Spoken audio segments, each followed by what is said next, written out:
لیکن یہ نیرا نعرہ نہیں لگانا، یہ غور کرنا ہے، پیسوں پر اچھی طرح غور کر کے سوچ لینا ہے کہ پیسے زیادہ پیارے ہیں کہ اللہ رسول، یہ غور کر لینا۔ یہ جو جھوٹی انا کے بت بنائے ہوئے نا، میری عزت، میری برادری، میری افسری، میرا قبیلہ، میری کرسی، یہ غور کر لینا ہے کہ کرسیاں زیادہ پیاری ہیں، اقتدار زیادہ پیارا ہے کہ اللہ رسول۔ ایک طرف رسول اللہ کی شریعت اور ایک طرف تیری برادری کے رسم و رواج، لیکن شادی والے دن رسم و رواج جیت گئے۔ کدھر گئی تیری محبت رسول؟ وہ صرف محفل والے دن تھی، ربیع الاول شریف میں تھی۔ ہم تو دیندار سمجھتے ہی اس کو ہیں جس کے گھر میں شادی ہو تو پتہ چلتا ہے کتنا دیندار ہے۔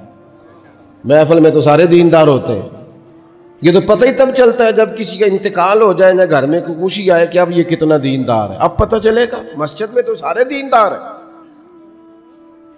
فرمایا گر چاہتے ہو کہ لذت ایمان نصیب ہو تو ہر چیز سے بڑھ کر اللہ رسول سے پیار کرو۔ اور دوسرا فرمایا جس سے بھی پیار کرو نا، اللہ رسول کی رضا کے لیے کرو۔ شکریہ کا تکلف بھی چھوڑ دو، وہ میرا احسان مانے گا یہ بھی چھوڑ دو، میری تعریف کرے گا یہ بھی چھوڑ دو، فقط اللہ رسول کی رضا کے لیے رشتے بنانے شروع کرو، مومن ہونے کا مزہ آئے گا۔ جتنے ہم شکوے کرتے ہیں نا رشتہ داروں کے، بھائیوں کے، قبیلوں کے، برادریوں کے، یہ سارے ختم ہو جائیں اگر ہم محبت اللہ رسول کی وجہ سے کرنی شروع کر دیں۔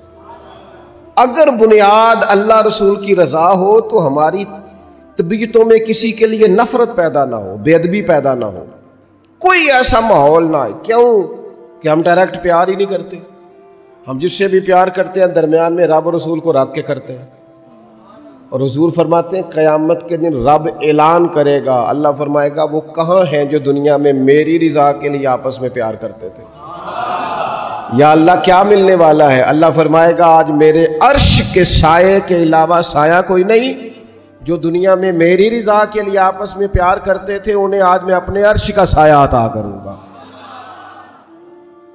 تو اگر ایمان کی لذت چاہتے ہو، ایک تو ہر چیز سے بڑھ کے اللہ رسول سے پیار کریں، ایک جس سے بھی پیار کریں اللہ رسول کے لیے کریں، اور دوسرا فرمایا مومن ہونے کے بعد، کلمہ نصیب ہونے کے بعد، ایماندار ہونے کے بعد کفر کی طرف جانا اتنا ناپسند کریں، اتنا ناپسند کریں جتنا کوئی آگ میں جانا ناپسند کرتا ہے۔ ایک بزرگ تھے، ہمیں تفسیر پڑھایا کرتے تھے، تفسیر کے استاد تھے۔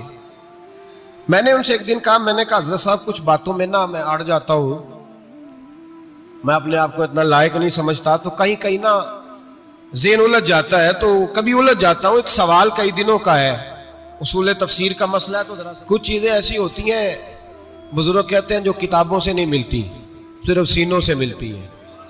کورس تو فقط لفظ ہی سکھاتے ہیں، یہ آدمی ہے جو آدمی بناتے ہیں۔ میں نے کہا صاحب یہ سمجھ نہیں آئی کہ یہاں بھی صاحب وہاں بھی صاحب۔ کہنے لگے جی کس طرح؟ میں نے کہا جی یہاں قبر میں بھی سوالوں کے جواب اور پھر قیامت میں بھی۔ مجھے کہنے لگے جاؤ امام راضی کی تفسیر اٹھا کے لاؤ۔ میں تفسیر ان کے سامنے لا کے رکھی تو کہنے لگے یہ سیدنا یوسف علیہ السلام کا واقعہ ذرا دیکھو تفسیر یوسف میں، اس میں ایک عجیب بات لکھی ہے۔ حضرت یوسف علیہ السلام کے زمانے میں قحط ہو گیا، تو جناب یوسف علیہ السلام نے، چونکہ آپ اللہ کے نبی تھے پہلے سے جان گئے قحط ہوگا، تو حضرت یوسف نے گندم پہلے سٹاک کر لی تھی بہت زیادہ۔ باقی علاقوں میں جب قحط پڑا نا، اب سب لوگوں نے مصر کی طرف رجحان کیا گندم لینے کے لیے، تو حضرت یوسف علیہ السلام نے نا شہر کے دروازے پر بندے کھڑے کر دیے، فرمایا جو بندہ آئے نا اس سے 2 سوال پوچھنا، جو آئیں گے لوگ گندم خریدنے، جو آئے 2 سوال پوچھنا، ایک پوچھنا کہاں سے آیا ہے اور ایک پوچھنا لے کے کیا آیا ہے۔ ایک پوچھنا، سمجھ آ رہی ہے بات کی، اور دوسرا پوچھنا کہ لے کے سونا لے کے آیا ہے، چاندی گندم خریدنی ہے تو کیا چیز لے کے آیا ہے، کہ نگد پیسے لایا ہے، یہ پوچھ لینا۔ جو آئے 2 باتیں پوچھنا، ایک پوچھنا کہاں سے آیا ہے اور دوسرا پوچھنا کیا۔ ایک روایت میں 3 سوال بھی ہیں، لیکن فرمایا پوچھنا 2 سوال ضرور۔ انتظار تھا نا بھائیوں کا، کنان سے آنے والوں کا۔ فرمانے لگے سب سے 2 سوال پوچھنا، جب کنان والے آئے نا ان سے صرف اتنا پوچھ لینا کہ وہ کہاں سے آئے ہیں.